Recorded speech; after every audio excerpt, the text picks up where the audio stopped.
하나님 성전의 본질이라는 말씀의 제목으로 거룩한 하나님 말씀 전하겠습니다. 하나님 성전의 본질.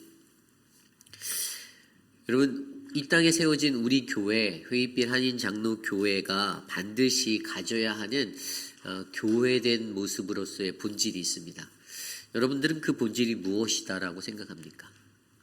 우리가 잘 알고 있는 마태복음 28장 19절 20절 말씀에 너희는 가서 모든 민족으로 제자를 삼아 아버지와 아들과 성령의 이름으로 세례를 베풀고 내가 너희에게 분부한 모든 것을 가르쳐 지키게 하라. 볼지어다 내가 세상 끝날까지 너희와 항상 함께 있으리라. 아멘. 예수 그리스도께서 부활 승천 후에 예수님의 제자들에게 마지막으로 주셨던 Great Commission, 바로 지상명령 성취라는 이 사명은 오늘 이 시대를 살아가는 모든 그리스도인과 모든 교회에 동일하게 부어진 하나님의 사명이고 복음입니다. 저는 우리 회의빛 한인 장로교회에 이 복음의 사명이 죽는 순간까지 끝까지 이어지는 아름다운 은혜의 재단이 되기를 간절히 소망합니다. 그래서 오늘 이 순간 우리가 어떠한 모습으로 하나님의 성전의 본질의 모습을 찾아가야 하는가. 그래서 오늘 우리가 읽은 마가복음 11장 12절에서 26절까지의 말씀은 그러한 하나님의 성전된 교회의 본질, 모든 그리스도인들의 본질을 다시 한번 묵상해 볼 수 있는 귀한 은혜의 말씀을 세 가지로 전해주고 있습니다. 하나님 성전의 본질에 관하여 오늘 첫 번째로 하나님의 성전의 본질은요, 바로 주신 사명을 향하여 나아가야 한다입니다. 주신 사명을 향하여 나아가라. 오늘 말씀 12절입니다. 이튿날 그들이 베다니에서 나왔을 때 예수께서 시장하신지라. 아멘. 우리가 어제 말씀을 통하여 11장 전반부의 말씀을 통하여 예수께서 예루살렘에 가까이 와 갈람산에 있는 바로 벳바게와 베단이라는 마을에 이르르신 것을 우리는 보게 되었습니다. 그리고 어제 말씀 11절에 보면 이렇게 되어 있어요. 예수께서 예루살렘에 이르러 성전에 들어가사 모든 것을 둘러보시고 때가 이미 저물매 12 제자를 데리고 베다니에 나아가시니라. 아멘. 예수님께서 예루살렘의 모든 성전을 둘러보셨다. 우리가 어제 말씀을 통해서 예루살렘의 입성이라는 그 호산나 환호의 자리를 우리는 들여다보았죠. 아마 예수님과 함께 있던 수많은 사람들, 그 중에 특별히 12 제자들은 예루살렘의 입성을 통하여 환호받는 그 장면을 통하여 야, 이제 때가 왔다. 드디어 내가 바랐던, 내가 원하는 이제 그 로마 제국의 전복의 때가 멀지 않았구나라는 기대를 가지고 예루살렘에 들어갔을 것입니다. 화려하게 장식되어져 있던 성전들을 바라보며 그 당시 헤롯 성전이라고 불리는 이 성전들을 바라보며 이 휘황찬란한 성전 가운데 우리가 한 자리 차지하고 우리의 삶이 더 좋은 멋진 삶으로 바뀔 거야라는 그 기대가 그들의 마음에 흘러갈 때, 그러나 예수님에게는 더욱더 침묵의 마음으로 그의 마음을 붙잡는 것이 있었으니 그것이 바로 십자가의 길입니다. 머지않은 십자가의 길, 이제 앞으로 이 고난 주간을 지나면 이제 얼마 남지 않은 며칠 후에 이제 그 날에 내가 십자가에 달려 하나님께서 주신 나의 마지막 사명을 완수해야 된다라는 그 마음이 아마 예수의 마음을 덮었을 거예요. 이처럼 예루살렘에 입성한 그 장소에서 그때에 이 두 부류의 사람들에게 예수님과 제자들 안에 흘러갔던 그러한 마음은 서로 다른 목표를 둔, 서로 다른 사명으로 살아가는 그러한 자들의 모습이었습니다. 그리고 오늘 아까 읽었던 12절 말씀에서도 이튿날 바로 베다니에서 그들이 나왔을 때 이제 예루살렘에서 그들이 나아가는 그러한 삶의 모습들 안에서 그리스도인들의 하루의 삶에 우리가 가장 중요하게 여겨야 하는 나의 사명은 과연 무엇인가라는 것에 대해서 우리가 잘 묵상해 보아야 한다는 것이죠. 예수님은 여전히 자신의 가는 그 길에서 십자가라는 궁극적인 목표를 향해 한 걸음 한 걸음 그의 발걸음을 옮기셨습니다. 어떠한 상황 속에서도 들뜨지 않고 감성적으로 충만하여서 요동치지 않고 흥분하여서 억제되지 아니하는 어떤 환호성을 지르는 것이 아니라 환호하는 사람들과 환호하며 속으로 좋아하고 기뻐하는 제자들을 바라보며 여전히 그의 눈에는 십자가라는 자신에게 부어주셨던 궁극적인 사명을 놓치지 않았다라는 것이죠. 그래서 저와 여러분 우리에게도 오늘 이 순간에 우리가 고난주간에 이 사순절의 다섯째 주일을 보내는 이 순간, 우리가 이 시간에도 하루와 하루를 지나는 그 모든 시간 속에서 우리는 여전히 그리스도인으로서 몸된 하나님의 거룩한 성전으로서 이 땅의 교회가 어떠한 목표를 놓고 살아가야 하는지를 묵상하는 하루하루가 되기를 간절히 소망합니다. 오늘 여러분들에게는 오늘 하루의 삶의 궁극적인 목표가 무엇입니까? 오늘 하루를 평안하게 그저 보내고 내 하루에 내 모든 인간관계가 잘 풀리고 내가 하는 비즈니스가 대성하고 그러한 궁극적인 목적을 두고 걸어가고 계십니까? 아니면 이 사순절을 보내며 오늘 내게도 하나님이 주신 그 궁극적인 목표에 십자가의 사명을 안고 나를 부르신 그 하나님 앞에 온전한 마음으로 살아가시렵니까? 어떠한 사명을 가지고 내가 살아가는 것을 내가 생각하는가? 저와 여러분 우리 모두가 하나님이 주신 참된 복음의 사명을 들고 세상을 향해 나아가는 그 사명자가 되시기를 간절히 기도합니다. 이러한 사명자의 모습이 끝까지 변하지 않는 것을 성경에서는 바울의 삶을 통해서 또 예수님의 삶을 통해서 수많은 성경의 인물들을 통해서 우리에게 보여주십니다. 바울은 자신에게 주어졌던 믿음의 표대, 그 표대를 가지고 땅끝까지 복음을 들고 나아가겠다는 믿음의 선교, 그 사명을 감당하였습니다.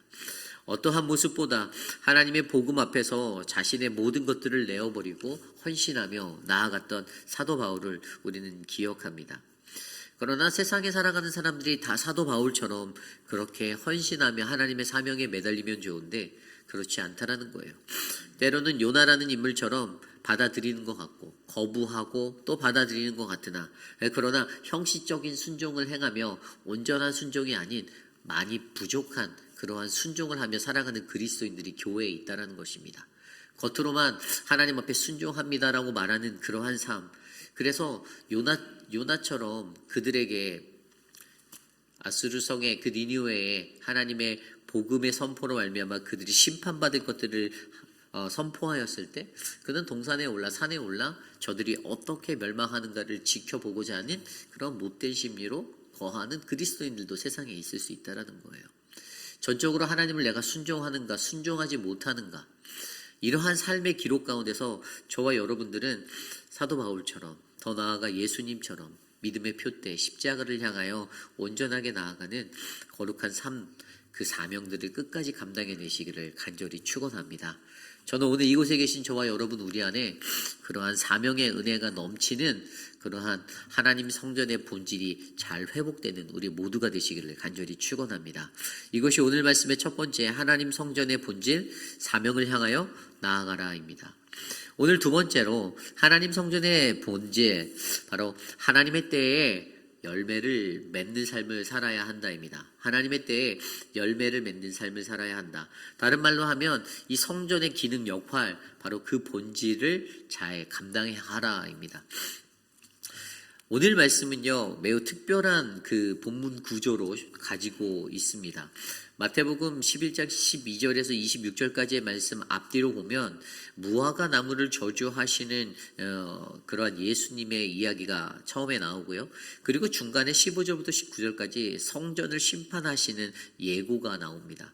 그리고 후에 20절부터 마지막 26절까지는 바로 무화과 나무가 말라버렸던 저주받아 말라버렸던 그 현상이 드러난 것의 이야기가 나오고 있습니다. 앞뒤로 무화과 나무의 이야기가 나오며 중간에 이 성전의 이야기를 삽입한 것이 바로 오늘 본문이 가지고 있는 핵심적인 내용이에요. 하나님은 무화과 나무의 이야기를 통해서 이 땅에 존재하는 성전이 하나님의 거룩한 성전이 어떠한 곳이 되어야 되는지 저와 여러분들에게 말해주고 있습니다. 오늘 말씀 12절 이후에 읽었던 말씀 그 13절에 보면요 멀리서 잎사귀 있는 한 무화과 나무를 보시고 혹 그 나무에 무엇이 있을까요? 가셨더니 가서 보신즉 잎사귀 외에 아무것도 없더라. 이는 무화과의 때가 아님이라. 아멘. 그리고 14절에 이 말씀에 이어 예수께서 나무에게 말씀하여 이르시되 이제부터 영원토록 사람이 내게서 열매를 따먹지 못하리라 하시니 제자들이 이를 듣더라. 아멘. 여러분 이 말씀에서 무엇을 느끼십니까? 이 말씀에서 우리가 본문의 문자적인 것을 접근해 보면 이 열매 맺어야 하는 잎사귀가 있어야 하는 잎사귀가 있고 열매가 있어야 하는 무화과 나무에 열매가 없는 거예요. 그런데 또 아이러니하게 나와 있는 거는 13절 후반에 보면 무화과의 때가 아니다라고 또 마가는 기록해 놓았어요. 그리고 이러한 나무를 앞으로 다시는 영원토록 사람이 내게서 열매를 따먹지 못할 것이다라는 이러한 저주를 베푸는 예수님을 바라보게 합니다. 이 이야기를 우리가 본질적으로 잘 이해하려면 그 당시에 있었던 무화과 나무의 열매 맺음에 대해서 우리는 이해해야 합니다. 분명히 문자적으로 봤을 때는 무화과의 때가 아니기 때문에 그래 소출이 열매가 없는 건 당연하지라고 생각할 수 있어요. 그런데 이것은 그렇지 않습니다. 여기서 말하는 이 의미를 우리가 온전히 이해하려면 그 당시에 고대 이스라엘 근동 지방에 있었던 이 무화과 나무의 열림의 시기에 대해서 적절하게 이해해야 해요. 무화과 나무는요, 가장 먼저 3월 초부터 4월까지 가장 먼저 첫 열매, 그 맛이 없는 아주 작은 열매가 열려요. 근데 그때는 무화과 잎에 순이 나기 시작하면서 이제 잎이 점점점 커져가면서 이렇게 큰 잎은 아니지만 커져가면서 작은 열매가 맺히는데 그것을 히브리어로 파게라고 말합니다. 그때 맺히는 그 열매는요, 당도도 떨어지고 맛도 별로 없어요. 그래서 모든 세상에 있는 소작농들, 특별히 이스라엘의 기후 가운데 바로 건기를 보내고 그 시기에 그들에게 세상에 있는 가난한 자들에게 삶의 그 생명의 양식, 삶의 음식이 필요할 때 그것들을 공급해 줄 수 있는 것으로 이것들을 세상에 있는 가난한 자들에게 오픈해 주는데, 소외된 자들에게 베풀어 주는데, 사실 이것은 이 무화과 나무를 농작하는 자들에게도 좋은 거예요. 왜냐하면 그 파게를 따야지만 그 뒤에 나오는 진짜 열매, 테아나라는 그 진짜 열매, 테에나라는 그 진짜 열매가 아주 풍성하게 5번이나 맺힌다라는 거예요. 그 뒤에 이제 4월까지가 지나고 그 뒤에 열리는 잎이 무성하여지면서 나오는 테헤나라는 그 열매가 이제 이게 익어서 5번 정도 났다 사라졌다를 반복해서 그 무화과 열매를 세상에 있는 사람들에게 공급해 주는 것이 바로 이 무화과 나무의 특징이라는 것이죠. 그런데 오늘 말씀에서 보면 예수님께서는 분명히 그러한 잎은 있는데 거기에 열매가 없는, 물론 문자적으로 이는 무화과의 때가 아닙니다라고 말하는 이것에 대해서, 이거는 마가복음에만 들어있는 구절이거든요. 무화과의 때가 아닙니다. 그런데 여러분, 여기서 때라는 단어를 헬라어로 살펴보면 이것이 카이로스라는 단어를 썼어요. 하나님의 때인 거예요. 하나님의 계획된 시간. 하나님의 시간에 열매 맺어야 하는 그 본질적인 기능을 하지 못하고 있었던 무화과 나무를 바라보며 예수님은 영원토록 내게서 다시 열매를 따먹지 못할 것이다 라고 저주하는 예수님의 저주가 흘러갔다라는 것이죠. 여기서 우리가 중요하게 여겨야 하는 것은요, 이 땅에 교회된 하나님의 성전들, 이 성전이라는 것은 단연 교회만을 얘기하는 것이 아니라 바로 고린도서 3장 16절의 말씀대로 너희가 하나님의 성전인 것과 하나님의 성령이 너희 안에 거하시는 것을 너희가 알지 못하느냐? 바로 저와 여러분 모든 그리스도인들이 그리스도인으로서의 하나님의 그 성전의 역할을 감당하지 못할 때, 우리가 그냥 이파리만 무성한 무화과 나무가 될 때에 우리는 하나님의 심판, 저주를 받는다라는 사실을 기억해야 한다는 것입니다. 우리가 해야 하는 것이 무엇입니까? 우리가 해야 하는 것은 바로 앞서 설명드린 대로 그 사명, 복음 전파입니다. 그렇죠? 하나님의 본질된 이 거룩한 성전에서 우리는 하나님의 말씀을 듣고 그 말씀 안에서 은혜를 누리며 세상을 향하여 하나님이 누구인지, 참된 복음이 무엇인지를 세상 가운데 선포하는 그 사명을 감당해야 해요. 그런데 이 열매 맺지 못하는 이파리만 무성한 이 것들을 보고 결국 파괴의 열매를 기대하시고 본인이 시장하셔서 그 나무에 가셨지만, 사실은 그 이파리를 보고 분명히 열매가 있을 것이다라고 판단하였던, 생각하였던 예수님의 기대에 미치지 못하였던 이러한 무화과 나무를 바라보며, 이파리가 무성한 그 무화과 나무를 바라보며 예수님께서는 오늘 이 나무가 교회로서의, 하나님의 거룩한 성전으로서의 그 역할을 바르게 감당하지 못하고 있는 그의 눈앞에 보여진 예루살렘 성을 바라보게 되었다라는 것입니다. 그 성을 바라다 보며 예수님께서는 참된 본질의 역할을 감당하지 못하는, 열매 맺지 못하는, 하나님의 때에 맺어야 하는 그 하나님 나라의 때를 위하여 열매를 맺으려 준비해야 하는 그 열매 없음의 모습을 보시고 안타까워했다라는 것이죠. 저와 여러분, 우리 교회에 있어서 가장 중요한 것은 바로 생명력입니다. 이 생명력은 하나님의 복음을 통해서 세상에 죽어가는 영혼들을 살리고 그들을 구원하는 역할을 감당하는 것입니다. 그런데 그 역할을 우리 교회가 잘 감당하고 있는지 우리들 스스로가 돌아보셔야 합니다. 또 저와 여러분, 우리 모두가 세상에서 그런 생명력이 있는 그러한 무화과 나무가 되는지 돌아보셔야 합니다. 그래서 우리가 내일 복음을 들고 세상으로 나아갑니다. 지난주부터 시작된 전도팀의 사역을 통해, 노방전도를 통해 우리가 원하는 것은 한 가지입니다. 하나님 나라가 이 땅에 임할 것을 선포하는 것. 저는 그곳에 여러분들이 함께하기를 원합니다. 평생을 살아도 복음을 전하지 못하고 나만 갖고 있는 복음의 사람으로 살면 그것은 열매 없는 무화과 나무가 됨을 잊지 마시길 바랍니다. 우리가 파게라는 그 열매, 이 파게라는 이 히브리어 파게라는 이 무화과의 작은 열매, 맛이 없는 그것이 어찌 보면 보릿고개와 같은 혹한기를 보내는 그들의 삶 가운데 겨울의 시즌에 그 가난한 자들의, 지나가는 행인들의, 그들의 굶주림을 채울 수 있는 양식이 되었던 것입니다. 그리고 그것을 따야지만 반드시 그 뒤에 테헤나라는 당도가 높은 진짜 무화과가 5번이나 맺히고 지고 맺히고 지는 그 결실을 얻게 할 수 있었다라는 것.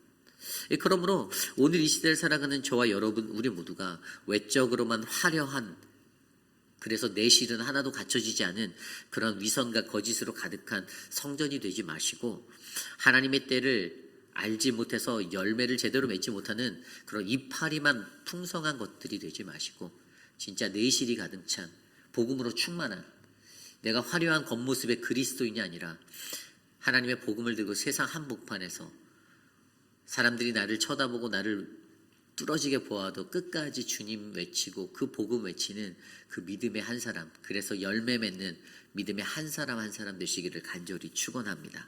저는 그러한 모습의 본질이 저희 교회, 우리들의 개인의 삶 가운데 회복되어지기를 간절히 소망합니다.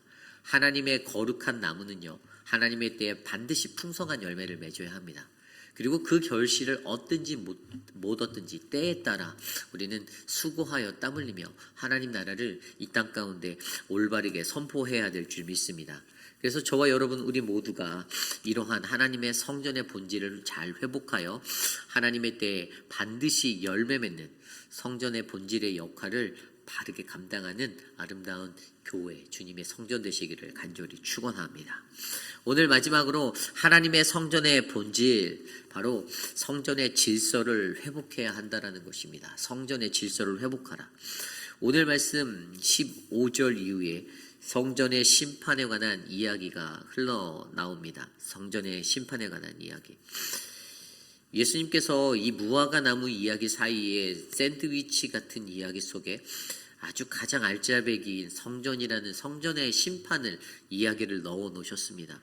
15절에 그들이 예루살렘에 들어가니라 예수께서는 성전에 들어가서 성전 안에서 매매하는 자들을 내쫓으시며 돈 바꾸는 자들과 상과 비둘기 파는 자들의 의자를 둘러 엎으시며 16절 아무나 물건을 가지고 성전 안으로 지나다님을 허락하지 아니하시고 17절 이에 가르쳐 이르되 기록된 바 내 집은 만민이 기도하는 집이라 칭함을 받으리라 하지 아니하였느냐 너희는 강도의 소굴을 만들었도다 하시매. 아멘.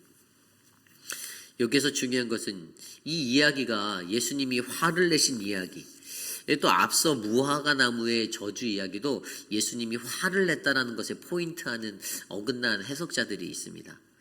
화를 내신 예수님, 저는 이것이 거룩한 분노라고 생각합니다. 이 땅의 거룩한 성전이 그 믿음의 본질을 제대로 감당하지 못함에 하나님이 안타까워하고 그들을 책망하시는 모습이다라고 여겨요. 그런데 이 세상의 안티크리스천 그리스도인들, 특별히 이 영국에서 노벨상까지 받았던 철학자이자 수학가였던 버드런트 러셀이라는 이 신학자는, 이 사람은 이제 안티크리스천이거든요. 이 사람은 이러한 것을 통해서 예수님이 화를 내셨다라고 그렇게 말하며, 이 식물에게까지 화를 내는 사람은 진정한 성인이 아니다, 이런 식으로 그의 책 나는 왜 크리스찬이 아닌가라는 책에서 그가 그렇게 반박했어요.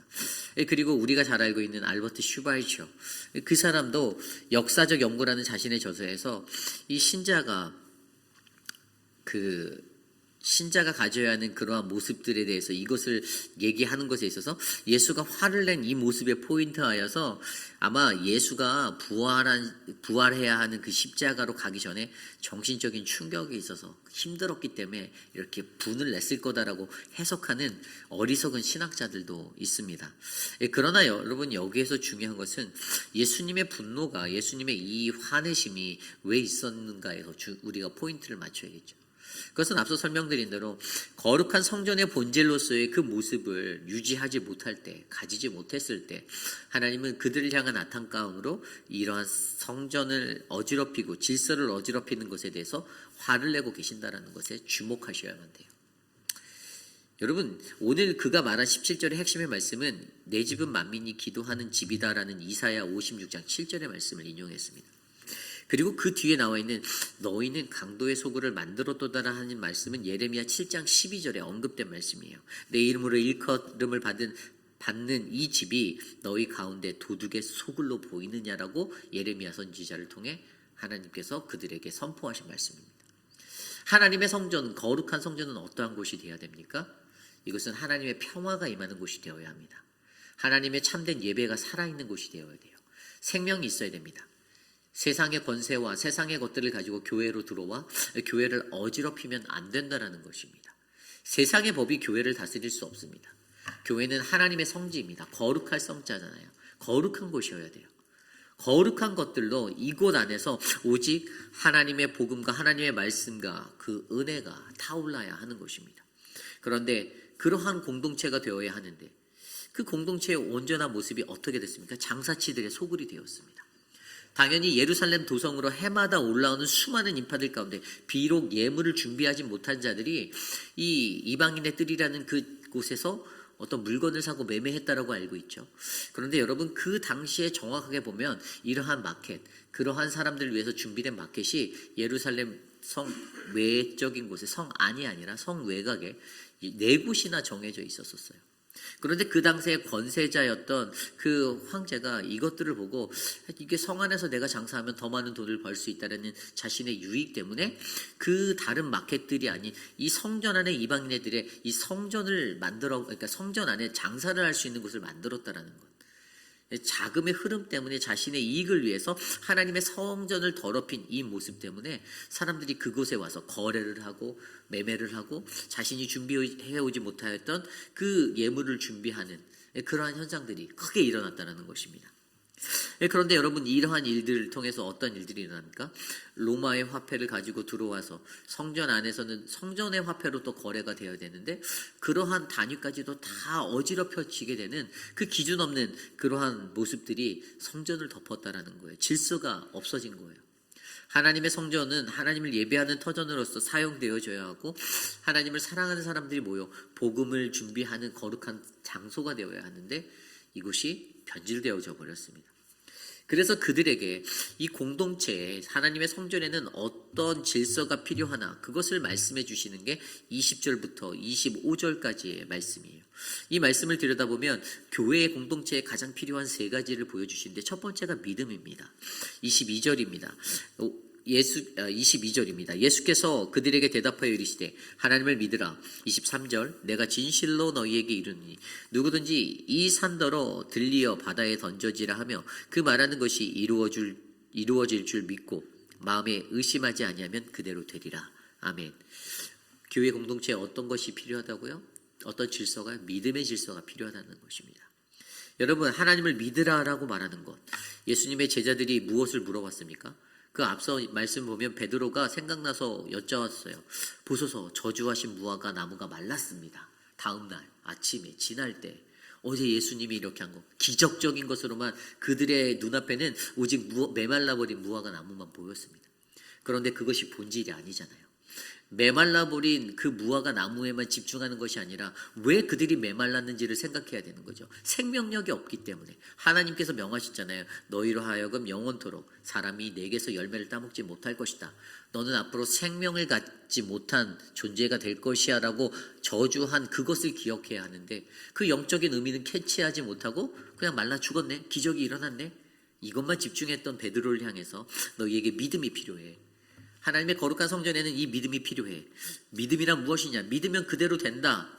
바로 이 믿음이라는 것은 하나님을 너희가 신뢰할 때, 신뢰하기만 하면 너희가 가질 수 있는 그 은혜야. 이 믿음이 반드시 필요해라는 것들을 말해줬다라는 것이죠.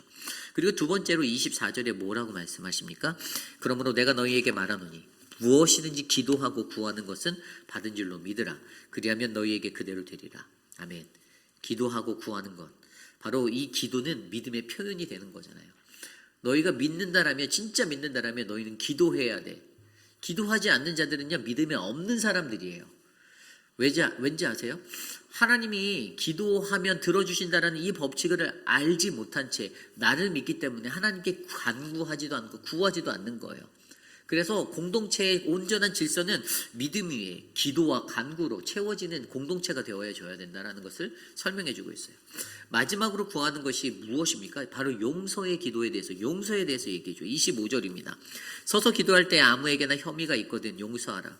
그리하여 하늘에 계신 너희 아버지께서도 너희 허물을 사하여 주시리라. 아멘. 서서 기도하는 것, 유대인의 기도의 모습이었죠. 그런데 그 기도의 모습이 유대인들이 일상에 어떻게 기도하는가를 보여주는 거예요. 이것을 빗대어서 우리의 일상 가운데 나는 어떻게 기도하는가. 그런데 그 기도에 반드시 필요한 게 용서의 기도라는 거예요, 여러분. 용서의 기도. 이 용서의 기도가 어떤 것입니까? 이것은 바로 마태복음 5장 23절에 어떠한 얘기가 나오냐면 재물을 바치기 전에 뭐라고요? 너희 형제와 화해하라, 용서하라. 기억나시죠?